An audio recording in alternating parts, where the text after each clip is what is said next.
Eugene, you've been home for a couple of weeks, which is Yeah, doesn't happen very often. But on the plane again tomorrow or yeah. Tomorrow, tonight.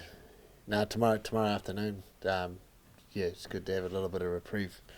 But yeah, it's been a real busy year. Like I think it's been one of the busiest years ever. Not because internationally we've been any busier, but locally we've been busy. I think this gym is got to be one of the few gyms in Oceania anyway that has fighters on every weekend, if not here in Australia or somewhere in the world. So there's a fight to attend to every single weekend. Yeah, which is good. It's good. It's testament to the team and how well the team is doing and how the team's doing really well. If they're constantly fighting and getting experience, then that's a good thing. And of course, this weekend it was stealth. Yeah, yeah. Um, Stealth was good show. Like um, Stealth was a high quality show. Um, really good production, really good organisation, really look after the fighters. Um, I think what they need is a little bit more community support. It's always going to be a bit hard when you're the new players on the block, but promoting is hard, and so we've got to support these promoters because we need them. And so, yeah, the community and the fighters and the gyms need to get behind new promoters so that they can be successful, so that they can have some sort of longevity in the sport. So, like they're learning, but they're very good. They're very easy to deal with. They're a nice bunch of blokes, and they've got good intentions. They're still learning the game. Like, like they had a lot of pullouts in the last fight, but they're learning. They're learning that there's certain gyms where there's certain gyms that you want to go to, and you'll get a reliable source of fighters, and there's other gyms that pull out half the time. So you've got to learn that you got to be in the game for a little while. Um, there's fighters and there's guys that just pull out all the time, and those are the guys that you don't want to rely on when you're doing a really high caliber show like they do. You want to have the staple guys, the guys that are more reliable, um, and so they're just learning their way through that. And yeah, I wish them all the success, and I hope the community gets behind them because it's very important that we get as many promoters successful as we can for the local scene. The big one this week while you're flying out is Oh to yeah, watch Nav. yeah. So Mike and Navajo have already left. They've left yesterday, and yeah, another big stepping stone for Navajo. Another kind of I feel this is a high caliber opponent than the last one for sure. So this will be a bigger test for Navajo in front of probably a bigger event, uh, all the way over in Canada. I think he was in Florida last time. So now he's in Montreal. So he's doing some travel, getting experience. Navajo's got big goals, so um, yeah, it's important that he passes his tests.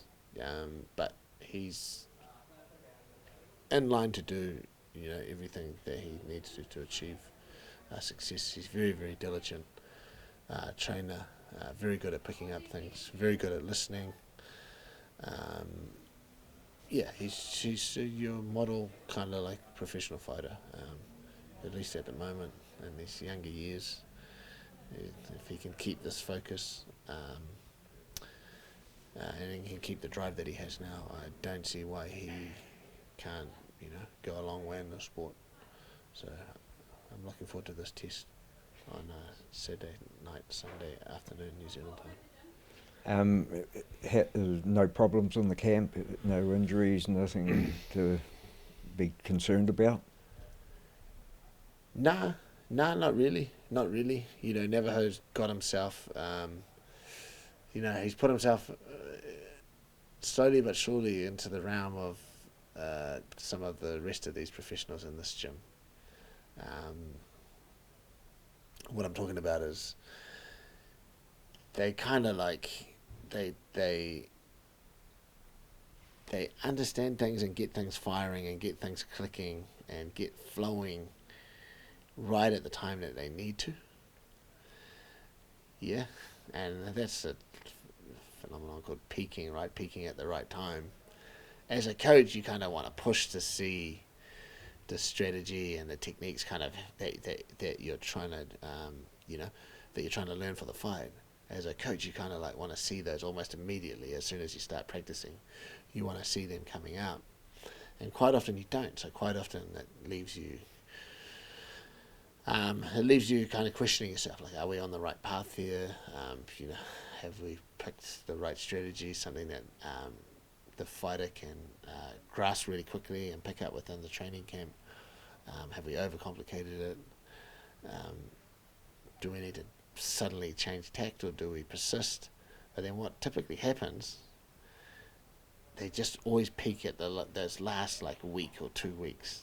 Yeah, as they get closer, they almost like a switch goes off, and then you start to see things being put together, and things like the sparring, the live wrestling and live goes.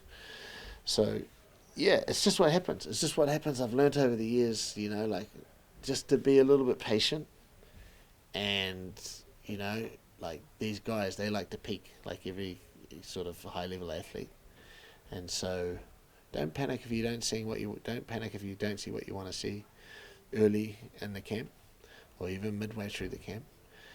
Just make sure that they're heading in the right direction and really look for those last kind of like couple of weeks, and you should probably see the strategy that you're trying to impose coming to the fore in those last 2 weeks. I think that's just how they are.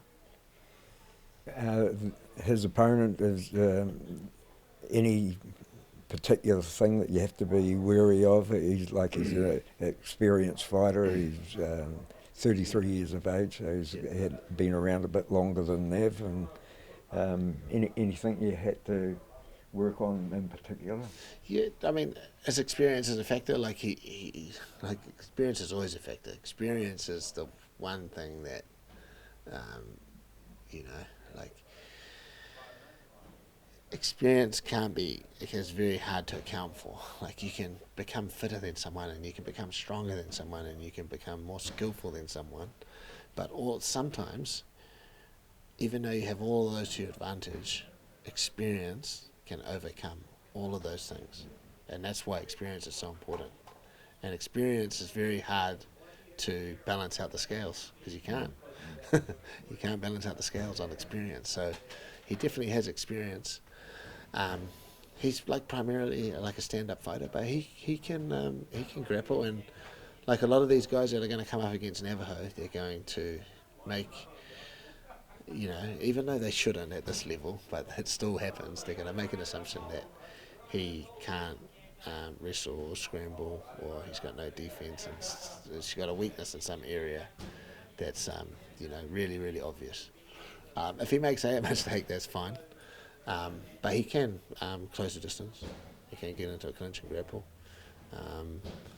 But we'll be ready for that.